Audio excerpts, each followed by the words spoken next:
tugireko intsinzi tugireko gusa neza no kumota neza. Bahora banyita ngo mama fashion kubera ko murabizi ko mfise aho ndandariza impuzu z'abadamu, ariko uyu munsi ntabwo nyiri mama fashion gusa ahubwo ndi mama leko. Aho muzoza murambona hose yes muzoze muraba mama leko. Igikorwa catwicaritse ni ukugira ngo tubereke ibi bikorwa byiza twari tumaze igihe turi mu ruganda turiko turagerageza guhingura kugira ngo tuzobishikirize abantu babashe kubikoresha. Ico nshaka kwizeza abantu mbere yuko dufata umwanzuro wuko twemeza ko tugiye gutangura kubishikana mu bantu batangura kubikoresha, ubwacu twarabyipimiyeko, turamanza turabikoresha, haba mu kumesura, haba mu amasabuni mwabonye turagerageza turayoga, kubera ko ikintu conona umubiri ntabwo ukibona uyu munsi gusa, biragusaba umwanya ukabanza ukavuga ati ikintu ngomba guha abantu maze menye ko nanjye ntaze produit nziza. Turetse n'ivyo ntabwo twapimye ku mubiri gusa, ahubwo ibi bintu bikorwa n'abantu bavyigiye.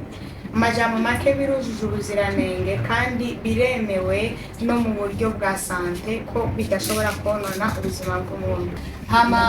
Fashe n'akanya ko gushimira Leko kuba barandavye mu bandi banyempano benshi bakabona yuko ari jewe umuntu nkeneye kubaserukira kugira ngo ushikane ibikorwa vyanyu kure. Banyakubahwa sinzobakoze isoni, cyane cyane ko ari ryo shirahamwe rya mbere rigirira icizere rikambonamwo ko nshobora kubakorera bino bikorwa bigashika kure. Nzotuma baticuza impamvu bampisemo nk'umu brand ambassador, ahubwo banashima Imana kuba Imana yarabaye yerekwa ryo guhitamo jewe, kubera ko ibikorwa byabo nivyashika kure nanjye nzobashitse kure, kandi nitwakorana neza bizotuma n'ayandi makampuni nayo angirira icizere akabona yuko dushobora gukorana. Even murabona ko aracyari utuntu naragerageje gukoresha aya masabuni, mbonye ari sawa ngiye gukira ndavuga ntoya reka ndindire nzokire ndiko ndamamaza kugira abantu babone yuko amasabuni kuko ari meza. Simave ngira ngo ntangure kwamamaza mfise ko nziza bizongora gusigurira abantu none kusa neza mu maso byagenze gute, ariko babonye ko ngise tuno tuntu mu maso dukenya, abanga bambwiye ati muze dutangurana urugendo rwo gukoresha isabuni ya Leko, bakabona ikintu cyanditse ku mubiri wanje. Nibaza ko bizotuma n'abandi batugira icizere bagakoresha amasabuni yacu.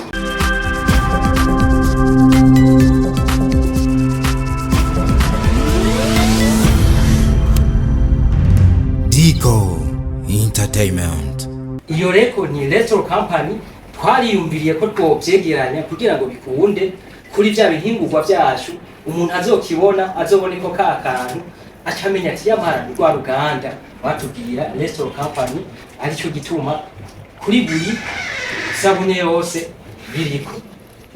Rero muri make ntabarambiye ngomba ndabereke produit imwe ndababwire n'icyo ikora murakoze. Murakoze cyane rero hamaza produit nkuko twari tuzibabwiye, produit duhingura twavuze ko ziri mu buryo bubiri: le produit liquide, le savon liquide et le savon solide. Mu liquide rero le savon liquide turafise iyo twita Leko Soap Multisage. Iyi sabune rero nayo twababwiye ko duhingura ibintu mu buryo naturel cyane cyane kuko niyo ntumbero yacu, dukurikije n'akarangamutima ko amagara y'abantu. Rero iyi sabune nayo akamaro kayo, isabune nziza imeze neza cyane, imesura, turayikoresha mu buryo bwo kumesura impuzu, tukayikoresha mu gukoropa no mu koza ibiyo turayikoresha, kandi bikora neza cyane kuko ni isabune imeze neza. Uyimesuza agahuzu aho uciye baravuga ati ako gasabune ngira uwo muntu n'agaparufe yamusuhuza, ariko ni ari isabune. Iyi rero twasizeho isabune y'ilitiro imwe, twasha dushyiraho rero n'ilitiro 5 zayo. Muri make rero akamaro kayo nyamukuru nako gukora isuku, byambagwa n'isuku aho tubaye, niko kamaro k'isabune iyi tuyita Multisage. Kakantu Leko ntitukibagira ko kaguma kari. Turafise n'iyindi sabune ngaha, iyi nye tuyita Leko detergent. Iyi ni detergent, iyi nayo akamaro kayo tuyikoresha mu isuku y'ivyombo, amasahani twogesha, ibirahuri turakoresha, no kubiyo nahone turashobora gushirako kuko isabuni imeze neza. Muhava mucabiyaza ati none ivyo bintu vy'amazi ko tumenyereye urukubise nko kusahani utoshirako akaboga ngo bigende neza vyo guma bimotako, ariko isabune imeze neza uruganda rwayiyumviriye ko kandi mu buryo bwiza. Niwa yawogesha iryo sahani uzofungurirako kakamoto ntakuzofumba bimeze neza. Kubera twabonye ibintu by'isuku navyo ahanini ijambo yaba abantu babigeme naba fasoni. Rero twavuga ati nabo barakenewe kandi ni vyiza. Tuca dushiraho ino jambo, akamaro kayo nako benshi barakazi, abigeme barakazi, niyo koga mu mutwe tukayikoresha mu isuku ryo mu mutwe, imishatsi tukayisukura bikagenda neza, kandi wayotse ntiwidoga, umutwe aramera neza, imishatsi ikamera neza, bikagenda neza. Muri make rero ni isuku ryo mu mutwe. Shampoo y'abahungu. Ego n'umuhungu yoyikoresha ntacyo bitwaye, bimeze neza. Ariko mu mutwe gusa.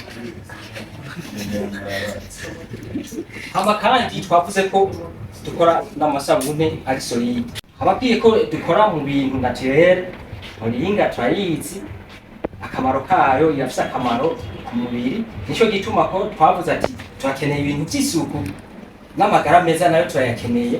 Nico gituma rero twiyumviriye ibi bintu ko twobihinguramo amasabune.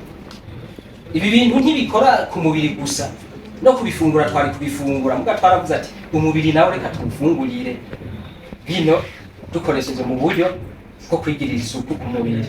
Nuko rero izi sabune zacu kandi nkuko twababwiye ziba ziriko ca kirango twavuga ca Leko, uzosanga kiriko. Iyi rero uyibonye kino kintu uzocumenya ati rwa ruganda nta rundi niko ruyihingura. Iyi twavuze ko ari Leko soap Moringa. Kandi turahingura n'iyi kantu kacu ntikaburako Leko ryazina ry'uruganda.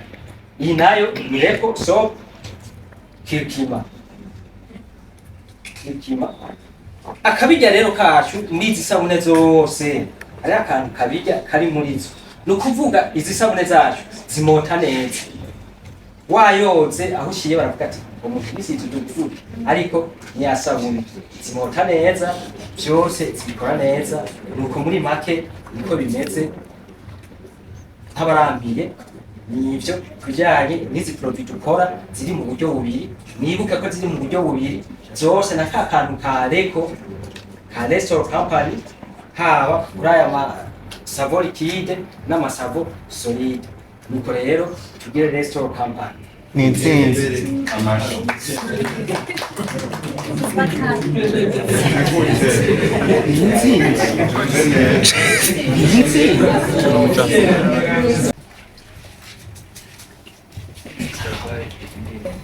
Tugire Leko. Ni intsinzi. Tugire Leko gusa neza no kumota neza. Kuri twese. Ndabaramukije cyane. Icambere na mbere maje gufata kano kanya ngo ndabashimire bivuye ku mutima ko mwumvise akamo kacu mukadutera iteka mukaduhitamo. Murabizi yuko uko twogerageza gukora uko ariko kose ibikorwa bidafise mwebwe nta hamwe bishobora gushika. Misi y'uyu munsi ni ngombwa uko umuntu yoba ari umunyempano kose, uko umuntu yoba afise ibikorwa byiza akora, uko ikintu coba ari cyiza uko ariko kose ni mpaka aba afise abantu ari bo mwebwe kugira ngo bashobore kumufasha kubishikana kure. Numve rero ngo turabashimiye cyane ko mwatwemereye kwitaba kano kama kuri uyu munsi. Hama twicaye ngaha ku izina rya Leko Company, ntabwo twicaritse ngaha na Alvera Muhimbare, usibye ko uno munsi biri official ko nanjye ndi umwe mu bagize Leko. bahora banyita ngo mama fashion kubera ko murabizi ko mfise aho ndandariza impuzu z'abadamu, ariko uyu munsi ntabwo nkiri mama fashion gusa, ahubwo ndi mama leko. Aho muzoza murambona hose yes, muzoze muraba mama leko. Igikorwa catwicaritse ni ukugira ngo tubereke ibi bikorwa byiza twari tumaze igihe turi mu ruganda turiko turagerageza guhingura kugira ngo tuzobishikirize abantu babashe kubikoresha. Ico nshaka kwizeza abantu mbere yuko dufata umwanzuro w'uko twemeza ko tugiye gutangura kubishikana mu bantu batangura kubikoresha, ubwacu twarabyipimiyeko, turamaze turabikoresha, haba mu kumesura, haba mu amasabuni mwabonye turagerageza turayoga, kubera ko ikintu conona umubiri ntabwo ukibona uyu munsi gusa, biragusaba umwanya ukabanza ukavuga ati ikintu ngomba guha abantu maze menye ko nanjye ntaze produit nziza. Turetse n'ibyo ntabwo twapimye ku mubiri gusa, ahubwo ibi bintu bikorwa n'abantu babyigiye. Amajambo make birujuje ubuziranenge kandi biremewe no mu buryo bwa sante ko bidashobora konona ubuzima bw'umuntu. Uhereye uyu munsi izi sabuni tugiye gutangura kuzishikana mu bantu. Nibaze ko namwe murakoresha amasabuni dufise nyinshi twazanye ngaha, make sure ku mafaranga wazanye mutawe udatanga isabuni. Mugende mudushoreye kubera ko ni mwebwe muzodushingira inani ni mwebwe muzodushingira inani mukavuga yuko amaproduit yacu ari meza. Hama fashe n'akanya ko gushimira leko kuba barandavye mu bandi banyempano benshi bakabona yuko ari jewe umuntu wemeye kubaserukira kugira ngo ushikane ibikorwa byanyu kure. Banyakubahwa sinzobakoze isoni, cyane cyane ko ari ryo shirahamwe rya mbere rigiriye icizere rikambonamwo ko nshobora kubakorera bino bikorwa bigashika kure. Nzotuma baticuza impamvu bampisemo nk'umubrand ambassador, ahubwo banashima Imana kuba Imana yarabaye yerekwa ryo guhitamo jewe, kubera ko ibikorwa byabo nivyashika kure nanjye nzobashitse kure, kandi nitwakorana neza bizotuma n'ayandi makampani nayo angirira icizere akabona yuko dushobora gukorana. Nuko ndabashimiye cyane ko mwemeye kubana natwe, sinovuga amajambo menshi, babasiguriye amasabuni ukuntu akora, turayakenera mu buzima bwa misi yose, cyane cyane abamama. Nibaza yuko tuzobana muri runo rugendo rwo gukira amatashi mu maso, even murabona ko aracyariyo utuntu. Naragerageje gukoresha aya masabuni, mbonye ari sawa ngiye gukira ndavuga ntoya reka ndindire nzokire ndiko ndamamaza kugira abantu babone yuko amasabuni dukora ari meza. Simave ngira ngo intambwe yo kwamamaza mfise po nziza bizongora gusigurira abantu none kusa neza mu maso byagenze gute, ariko babonye ko ngifise tuno tuntu mu maso tukenya, abantu bambwiye ati muze dutangurana urugendo rwo gukoresha isabuni ariko bakabona ikintu cyanditse ku mubiri wanjye. Nibaza ko bizotuma n'abandi batugira icizere bagakoresha amasabuni yacu. Murakoze kuri byose, tugirene ko Imana ibaha umugisha.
Alvera Muhimbare nababwiye nti mu mwihweje byonyine murabona ko abereye guserukira ibintu bijyanye n'ubwiza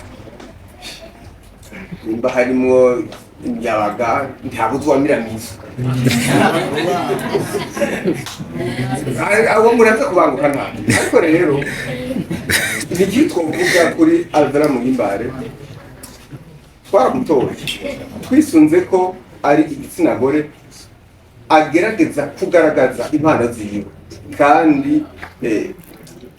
mu byo akora bigahurumbirwa n'abantu benshi akarabwa n'abantu benshi agakurikirana n'abantu benshi kumure n'impanuro ziwe abantu benshi bakazikorera ariko kandi aterera mu iterambere ryo kuduza impano z'urundi rwaruka igitsina gore rero mumbajije ngo gihe yova muri Wema Entertainment bazotumenyesha tubiyagukundi ariko kano kanya tuze turakora n'ibyo dufise kano kanya nejo ntazo barava muri Wema Entertainment niko twayaza batubwira rero ntihagire witanga azova ntihagire n'uzomunyuruza mukamubona yuko ari turi benshi tumujeje nari nibagiye ikindi kibazo muri iterambere ry'igihugu murakoze cyane mu Burundi n'igihugu kikiri mu nzira y'amajyambere ntikiri inyuma kiri mu nzira ko tujya imbere kandi mu bihugu bikiri mu nzira y'amajyambere usanga ibintu by'inganda ibintu industry Uburundi buracyari hasi rwose mujye kurana no mu maraporo ya EAC muzosanga Burundi aribwo kubwanywa mu bintu by'inganda rero iyo hagiyeho uruganda tuba dutereye mu iterambere ry'igihugu te ubwa mbere akenshi harakunda gupotera amahera kubera yuko hakora importation ibintu byinshi usanga bitura bahanze ariko iyo dutangwe guhingura ari twebwe nyine biva ngaha nyene ya madovize hararondo bakaburwa tukaca dukena ibintu twadukeneye bya buri munsi ivyo bica bimanza bihagarara tuba dusigaye dukura ibintu rero ngaha twahinguye tubitwara hanze kurondeza rero ya madovize aho ubwa mbere tuba dutereye ku iterambere ry'igihugu ubwa kabiri ku iterambere ry'igihugu reka tuvuge gatoyi nko kuri leta kugira ngo ibeho ikore neza nuko ibikorwa biri muri icyo gihugu biba byatanze amakuru uko rero Restaurant Company itera imbere n'ibyaye bigatera imbere amaproduit ashimwa gose kandi akagirisha muri abantu amakuru azocaboneka leta nayo ibandanye gutera imbere kumbure hajemwe ivyo kubaka amabarabara amashasha atarahari kunagura yahari n'ibindi amavuriro n'ibindi urumva ko tuba turiko turatera gose dutera imbere mu iterambere ry'igihugu ikigira gatatu Restaurant Company harinjiramo n'akabazo harimo umwe yabajije ati mumaze kwangaja urwaruka rungana gute ko tubona hari twavuga yuko umugambi umwe ntushobora kuvura ingorane yose y'igihugu Restaurant Company uruganda rumwe nibyo turamaze kwangaja abajene batari bake uwo bishima yotira gahuzu agashikaho uruganda Restaurant Company rukorera naho ni kuri no barabara rya RN3 ugiye urenganye mu Kanyosha ukajabuka umugezi witwa Kizingwe ahantu bakunda kuvuga ngo ni ku kibuga kwa se Watutsi munsi yaho ucona icyapa cya Restaurant Company naho uwo bishima rero yotira karembe akahashika akabona abakozi ubu tumaze gushikako ariko tubigeza ko uko Restaurant Company zotera imbere niko tuzoguma duhamagara abajene cyane abajene kuko bariko baragwira kandi ugasanga nta ba occupation buri munsi tuzoguma turiko turabatumira baze bakorana na Restaurant Company muri iyo ntumbero nyene turiko turakorana kandi n'abari ku soko kumenyekanisha no kudandaza ibihingurwa mu ngaha dufise nabo n'abajene kandi bari ku soko murumva ko deje turamaze gutera intambwe mu iterambere murakoze icyambere yambaye no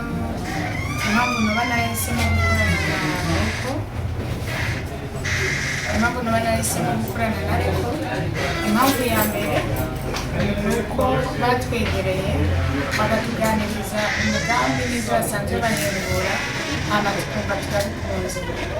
Ikintu cyose kugira ngo umuntu agikore ni uko mu mutima we aba acumba kwanza, ukumva ko icyo kintu gikunze, ukumva ko icyo kintu ari cyiza muri wowe kandi umutima wawe ukikwemerera kuba wawugikora. Ibisigaye hari hashikiwe ko baganira na management yanjye, murabizi yuko ntigaba ndi muri level ya Wema Entertainment, niwe baciye bagenda mu gihe rero gusa ndabikunze nkumva icyo gikorwa ni cyiza kuri jewe, baganiriye na management yanjye hama bamaze guhuza bakumva ko uwo murongo wose wawujanamo ukagenda neza. Niyo mpamvu mubona uno musi twicaye kugira ngo tubamenyeshe ibikorwa tugiye gukora. Icya kabiri nabajije ngo ko ari bwo bwa mbere nkoze kino gikorwa cyo kuba brand ambassador, niteguye kubikora gute? No, ntabwo ari ubwa mbere. Ndi brand ambassador wubanje kwanza ubwanjye, nanjye ubwanjye Alvera Muhimbare ibikorwa nkora kandi byinshi bisaba guserukirwa. Nibaza ko umuntu wese arabiraba uko nshoboye ndabiserukira neza, wanashima ndabiserukira neza. Niyo mpamvu nareko yanyizeye ikabona ko ndi umuntu ashobora guhagararira ibikorwa kandi bikagenda neza, even mu kuririmba kwanje, mu guhimbaza, even mu gukina filme. Hambavu y'ibyo ndi brand ambassador wa Alvera Collection, sibwo bwa mbere ndabikoze kandi publicité jewe nkoze iragenda pe, ndabizi ko mba nabigerageje. Rero nibaza ko nta kintu na kimwe gishasha kirimo, ntibiteye ubwoba. Sigara gusa kubisengera nkabwira Imana ngo umugisha kugira ngo icyo abantu bantumbereye bifuza ko ndabakorera kize kibe cyiza kurusha uko bo bari babyifuza, kize kigere kure kurusha uko bo bari babinyiteze ko yuko nzogishikana kuri. Murakoze.